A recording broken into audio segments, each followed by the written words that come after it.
Welcome to Conversations from the Edge of Consciousness. I'm your host, Kristine Madeira. For me, and possibly for you, the inner world of consciousness has always been much more real and way more fun than the so-called real material world. Growing up, I thought I was alone in this, but I'm not. There are a lot of us, and far too many have no one to talk to who shares this experience. I've been lucky to cultivate a community of friends who love to talk about the energies, ideas, and vibrations that are pushing the edges of our own consciousness, as well as our collective consciousness. In Conversations from the Edge, we share our conversations with you. Welcome to Conversations from the Edge. This is your host, Kristine Madeira, and I am really happy to be here today with my friend Miché Meizner, and apparently I'm losing my voice already, and we have only just started talking. So Miché, why don't you tell us just a little bit, remind us a little bit about what you do and who you are, and then we're going to jump into a conversation around time. Yeah, thanks, Kristine. I'm excited to be back. I loved our discussions last month, and it's only going to get better this month, I think. I think so, yes. Yeah, so I am an energy worker, healer, mentor, and a coach. And my focus generally is on helping people really be all of who they are, accept themselves, love themselves, and find their superpowers.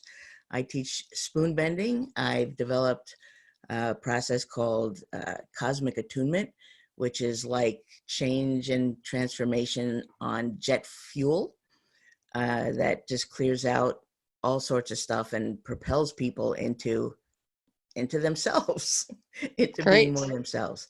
So that's what I'm up to these days.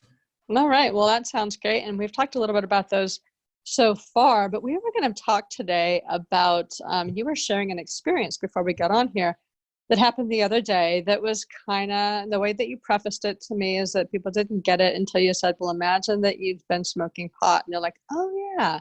So as we come into this conversation, kind of suspend the critical thinking mind and just allow the possibility of what we're talking about to rise up, and we'll see how that works. All right, so tell us about your experience, and then let's go deeper into it. Yeah, okay, and that's kind of a great way to preface it there, and I think the reason that came up of, sort of imagine that you'd been smoking pot is that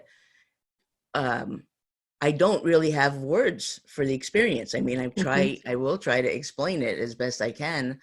But it's like, I don't know, imagine feeling a new feeling that you'd never experienced before. How would you explain it? You can only say, well, it's sort of like this, but it's not that. And, so yeah. Okay. So the circumstance is that I was driving home with my partner late last night after a lovely evening of music and friends.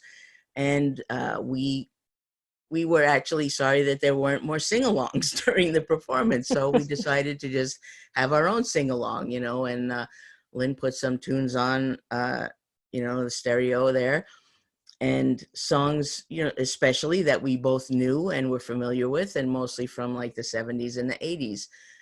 And I had this experience of being very present, very aware of being in the moment, not wandering around, just very present with Lynn in the car, driving, looking at the road, all of that stuff, and singing these songs, some of which had very strong emotional connections because of, past relationship or, something going on in high school or, all these different things. And normally, I think most of us experience time, or if we were to think about time in our lives, it's a timeline. And it's either maybe going, from the left to the right or from behind to in front of us. And this experience was like time was expanding out from my present moment, like like on a GPS where you see the little dot, it's like you are here. So my present moment was the you are here, and these things in my past, these songs that were calling memories up, were also in the present. I wasn't leaving the present to be in the past. it's like my present, my little red dot was expanding until it included those past moments. Yeah, it was like my red dot just got so big that it was holding all of this time at once. And I bet it felt really, really good. It did. It and weird at the same time. But it did. It felt very expansive. Mm-hmm. It felt well, one of the things I was also starting to talk about with you earlier was the idea of, you have these memories come up that particularly Mm-hmm. that are attached to, some instance or circumstance, and they're usually full of emotions. And for myself, having been depressed most of my life, Mm-hmm. it's usually some pretty hard emotions, Yeah. or my tendency would be to, visit or revisit circumstances, relationships, places where, frankly, I usually felt like I messed up somehow. And so there was one particular moment I was thinking about a partner of mine that spent many years together, and Mm-hmm. noticing how much healthier and more present I am now than I was able to be back then, and feeling regret. Okay, regret is okay, but I felt that tug to sort of slip down into going beyond regret to, going into guilt and feeling bad, and, just revisiting and the pain of it and all of that. And in that moment, I think because I was so anchored in the present Mm-hmm.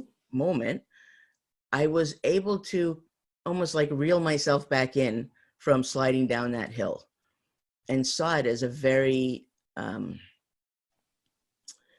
a very conscious choice, something I was able to do or not do, which when I was in the middle of depression, you don't always feel like you've got that Yeah, that prerogative, choice.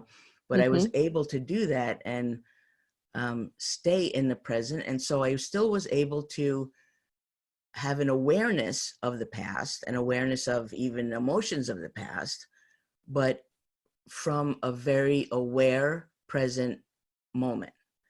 And so Wow. my experience of that was really different, the experiencing of this past moment or relationship coming up to mind. And that felt great. And I was able to honor my relationship, and kind of, she's actually passed recently, and I was able to sort of give her a nod and, just kind of appreciate what we Mm-hmm. had, and not have to go into, sort of negative recrimination. And somehow that felt attached to this sense of real, just expansive.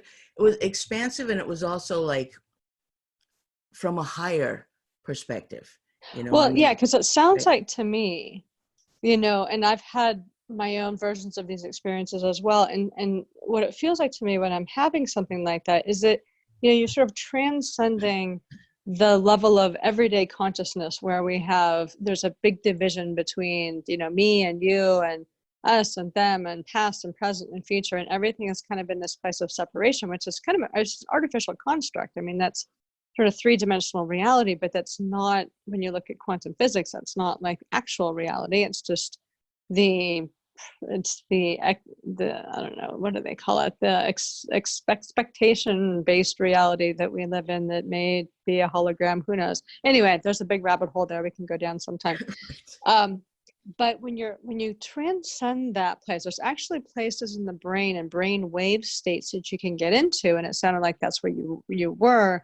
And I like to spend time there too because it feels so good.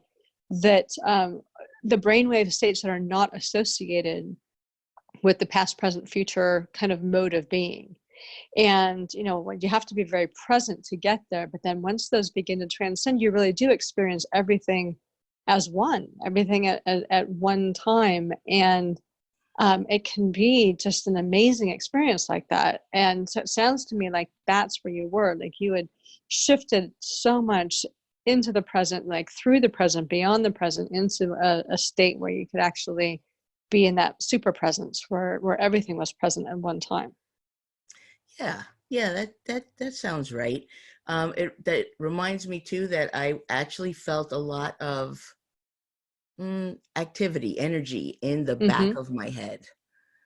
So I don't know, the back part of my brain, maybe that's the area that can do that, but I felt like, normally when I'm just going about my business, if I think like, where am I, and I Mm-hmm. think I'm in my brain, and I usually feel kind of like forward. I mean, if I were to place that little red dot, of like, Uh-huh. where is Miche's consciousness right now in the brain? Not that it actually is in the brain, but that's another rabbit hole too. Yeah. But a sense of it kind of, kind of forward. And in this experience, the sense of where I was sensing from maybe was a Mm-hmm. lot toward the back of my head. All right, so let's pause and talk about brain state, like that perception in the brain, because there's not a lot of people that I've talked to. Like when I tell people that I can feel what's working in my brain, where in my brain is firing off, like they look at me like I'm like I like I've been smoking pot. Um, but it's actually part of my really daily experience. It's how one of the ways I experience myself is through energy and through the perception in the brain of what's going on where. And it's kind of this strange thing. It might be all my head injuries. I don't know. But when you said that, it was interesting because I spent years realizing that the front of my brain, like when the front of my brain was activated, that for me was a place where I was driven. I was in stress. I was like, I would make myself nuts, like overthinking things and over analyzing and all of this stuff. And not that any part of your brain, is immune from that. But I actually, for several years, decided I was going to begin to cultivate a like that soft not soft vision, but that expanded vision where I wasn't focused, but I had that expanded brain. I called it back of brain looking, where Mm-hmm. it was more of that alpha state, that taking in everything at one time state versus that state of over focusing on one little thing. Because I was finding that I was having a lot of stress and anxiety with that, and the front of my brain was just like, it was like volcanoes going off everywhere. And so for me, like I had spent a long time cultivating this back of brain stuff. So most of my activity is in the back half of the brain. Mm-hmm. And it's only been recently that after my head injury back in the spring, that I was like, God, the whole front of my brain feels like it's shut down. And that I've started really trying to reactivate that part of my brain so it's doing stuff. Um, so I'm interested for you, like if you were right now, and I don't know if this is something that you can do it well, if you were to move your consciousness to the front of your brain versus the back of the brain, would you have a different experience of our moment right this moment? Definitely. And I would say I've been in the back of the brain while I'm sharing this. And just Mm. your mention of kind of moving into the front, I Mm-hmm. immediately felt squeezed, Yeah. as if somebody had really like come and, put their hands on the front of my head and tried to squeeze me into a narrower funnel. Um, Well, and I didn't know because, if you look at brain anatomy, that's like that prefrontal cortex is really it is that analyzing executive function thinking part of the brain that we kind of worship as a society because it's about how we create technology. It's about how we, create problems and try to solve problems, mhm. or try to do things, try to solve problems and create more problems. But it's that part of us that's the rational, logical thinking brain, which has a great purpose. But I found for me the same thing. Like I felt like I can't exist here. This is not, I can't operate from this place and not make myself completely stressed out. Right. So and I spend a lot of time in meditation. I realize I need to do a little bit more front of brain stuff, but the back of my brain is where I'm in that place of expansion, in that place of expanded consciousness, and I spend a lot of time there. So do you? So anyway, comment on that. Where are you with the brain right now? Yeah, definitely. In the back, and I get maybe in the middle some. And, um, in this experience that I had last night, if I had immediately tried to kind of explain what was going on, it would have I would have had to go toward the front to find, Mm-hmm. some words. And I mean, just even trying, okay, even now as I try to sort of explain about it, I can almost feel that red dot, moving toward the front of the Right. brain, Yeah. right? Because I Yeah. have to It's that be, place of intentional thought and of intentional yeah. communication. And Yeah. the words, vocabulary, I mean, it's, Yeah. you can be incredibly creative with words, and you can also be stymied and held back because we don't have words for what we haven't experienced before. No, I And think there's a so, reason why they say a picture is worth 1,000 words. uh-huh, right. And a sensation is beyond all of that, a new Yeah. sensation. Um, So, yeah. Oh, go ahead. oh, I was listening last night, and I should have, I had a, I almost listened to it again today, but I didn't get a chance to do it, and I should have, based on our conversation. There is a part of the brain toward the back of the brain that, and that it's connected. So let's see, some of the emerging science and consciousness talks a lot about the vagus nerve. And the Mm-hmm. vagus nerve, it's that part of that nerve that we really activate when we're doing sort of heart breathing and we're doing the diaphragm, and it brings us into that quiet state. It moves us into this meditative state. It expands consciousness, that kind of stuff. But there's some particular activity in the back of the brain, kind of like back right behind the brain stem, kind of probably behind the pineal gland area. So it's probably all in that same general region, because the pineal gland is all about consciousness as well. And that really gets activated when you do some intentional vagus nerve work that really activates different levels of consciousness. And that's very generalized. I'd have to go back and watch that and listen to it and see if I can get a little bit more information that's specific to share about it. But there was that place back there that's connected with the vagus nerve that's very consciousness oriented. There's the pineal gland, which is very consciousness oriented. Right. And I've been doing for a couple of years. For a couple of years, I didn't really realize that was my pineal gland at the time. I was thinking that was a little further forward in the head until I looked at an anatomy book. But it's been tingling for a couple of years. Like, it's just sort of like everything is firing through that particular gland, Mm-hmm. and which has activated more and more of the back of the brain, and helped me see more of life through that larger perspective, rather than the very small perspective. Because that small perspective, like you said, it's like squeezing your brain. Yeah, right. Huh. Yeah, I haven't really heard about the vagus nerve. Maybe a mention listening to Joe Dispenza, but certainly not enough, to comment on it.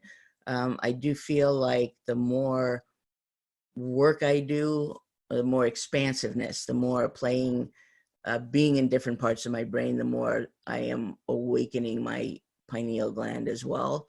And this discussion reminded me of an exercise. There's a guy named Jim Self, Mm-hmm. Mastering Alchemy, and he's done a lot of cutting edge kind of work. And years ago, I was listening to some basic kind of shift of perception exercises.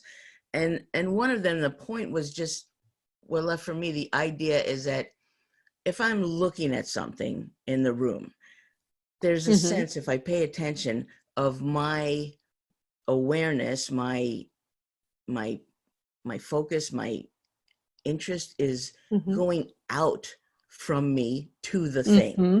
right? So Right. I'm like going out to perceive it. And what he was teaching was, among other things, to kind of be in the middle of your brain, in the center of your brain, and to perceive things as they are arriving to you.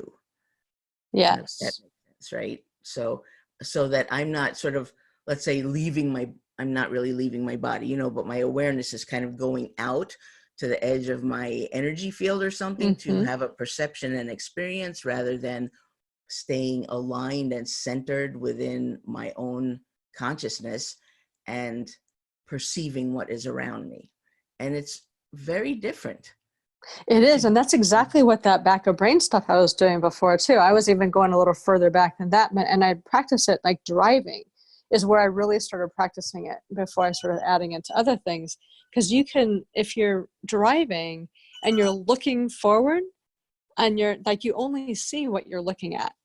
And if you pull your perception back, you see everything and you're able to respond actually faster. Like we think that we can respond faster if we're really focused on something, but there's so many brain things that have to connect to get from perception to action in that focused state. Where if you're in that place of expanded awareness, you're really operating out of your subconscious more than your conscious, which is much faster. So I would find, which was fascinating, like I would find when I was driving that I was responding to things that people were doing before my cognitive thought was able to process, that guy's cutting me off, or whatever it happened to be. That guy's hitting his brakes. I was responding and already kind of through the moment, and my conscious mind is like, ba, ba, ba, ba, ba, ba. Oh, yeah, okay. Now we're operating, like talking about what happened in the past instead of being in the present. So I love that exercise. And it's so true. I've heard it in different ways too, that one of, like, if you're, so with vision, and I still struggle with this with vision a little bit, but when you're outwardly focused, for me and my experience, it's like I was right at the front edge of my eyes, and it put a lot of strain in my eyes. And I'm really developing the practice, because it's something that that's the one sense of mine that tends to go out into the world and gather information instead of receive it intentionally. Like if I'm reading, if I'm working on the computer, if I'm driving, it's fine, but something where I'm actually doing more intentional work.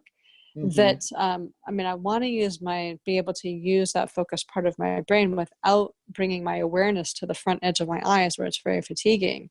I'd like to be able to continue to focus on something. If I'm reading a book, obviously I want to focus on the book, or doing something on the computer, I want to focus on that. But from that middle of the brain or back of the brain perception area. And so I'm still playing with that, because that's not a seamless exercise for me. Right. I had this image of, cartoon like Bugs Bunny, with the eyeballs just stretching out, feet, it's like, that's what it feels right? like. Where your eyes are going out to get that thing, or to experience it. Yeah.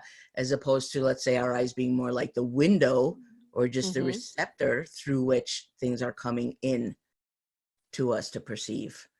Yeah, so if you look about it like in terms of, this is going to be a stretch, and I'm sure if there was somebody who was really into quantum physics, they'd laugh at me, but we've got the idea of the observer.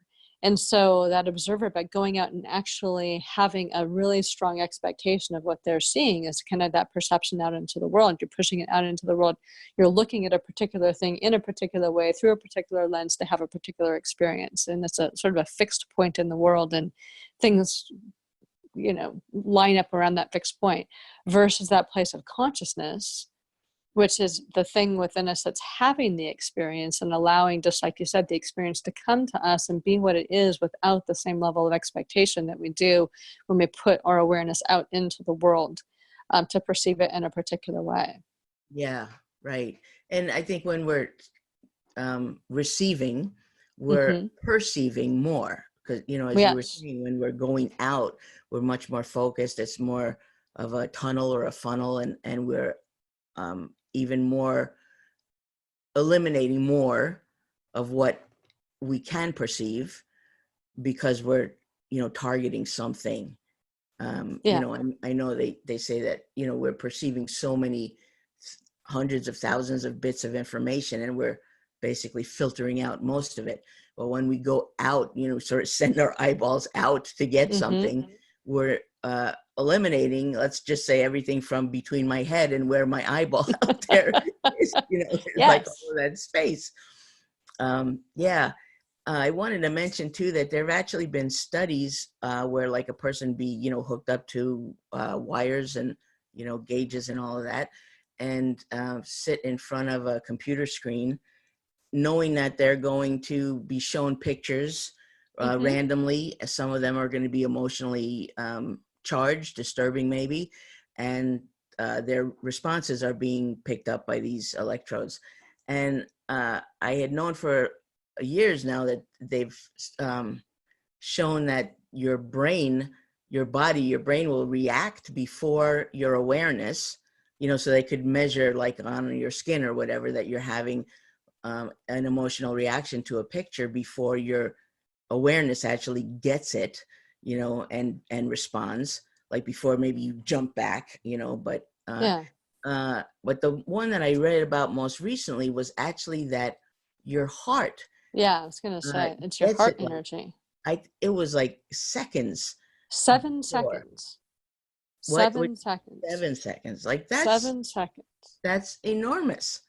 And, Yes. you know, so, and they say, you know, we've got 3 brains, right? The one in our head, the one in our heart, and the one in our gut. And apparently, the one in the heart is the one who's really in the know. You know, it's like knows what's going on Well, before the one in the heart is supposed to be connected, like that's the one that's radiating out into the subtle field of you know, this, whatever I call it, the subtle field, but and they have a scientific name for it because it has been proven now. But the field of all that is, or quantum field, subtle field, whatever it is, that's its sense. So we've got the heart that beats, and we've got that the heart is a sensory organ, and it senses out into that electromagnetic or whatever that field is made of, and is gathering information that is not yet available to the senses. Because even in our senses, we're always operating from the past. Because by the time something makes it through our perceptual system, it's already in the past. And the heart, as a sensory organ, is able to be in probably what's real time. You know, it's the rest. It's just we're on delay, and it's operating at the actual real time. Wow.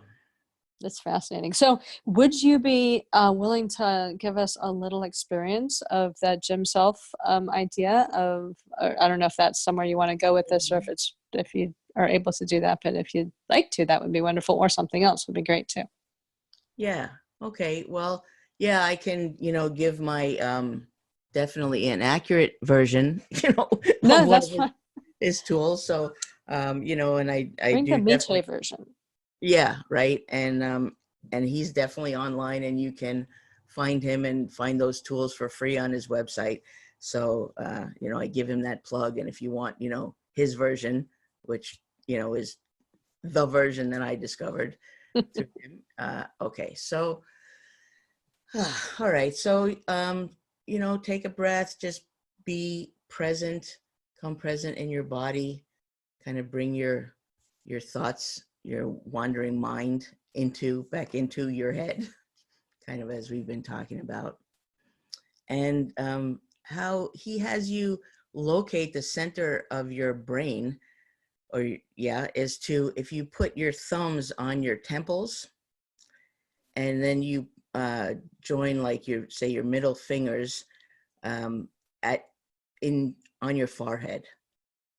So thumbs on your temples and middle fingers together, point to point on your forehead, and then with keeping your fingers on your thumbs on the temples, kind of scoot these 2 fingers up and back so that they're on the top of your head, and it's like the meeting point of where, if you go straight down now from your fingers on top of your head, and where they would point if from your forehead, but the fingers on top of your head, that's like the center of your brain, going down from there.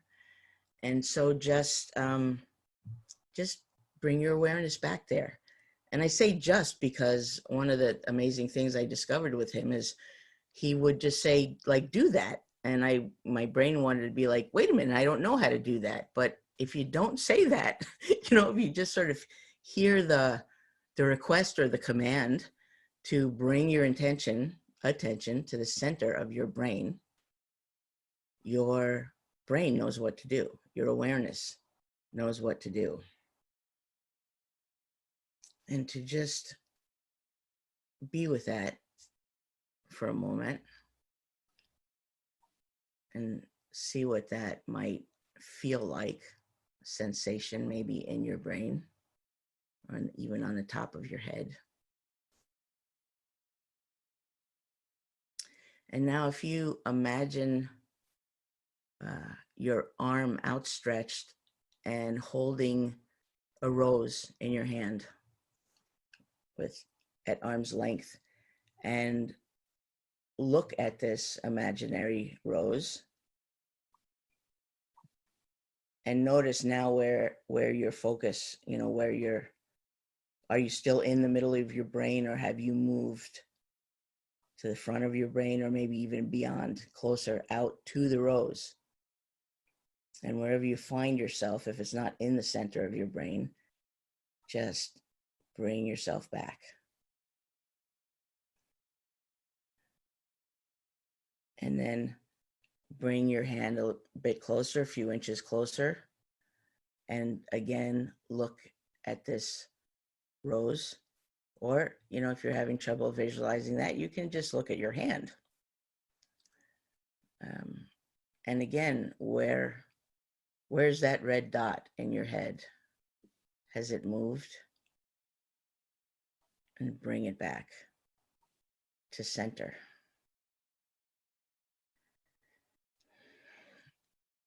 And as you're doing this, also notice how you are in your body. Does your breathing change? Does your posture change? Does your sense of alignment within you change, depending on where in your brain you are perceiving from? And again, bring your hand and the rose a few inches closer.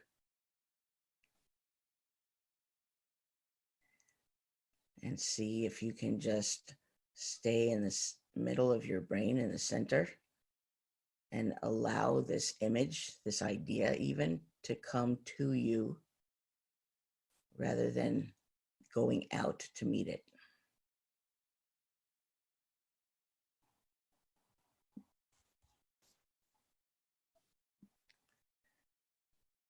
And you can keep practicing, just bringing it closer and closer, or try with, different looking around in your room. So that's basically a little exercise for awareness and for intentionally placing your attention where you choose.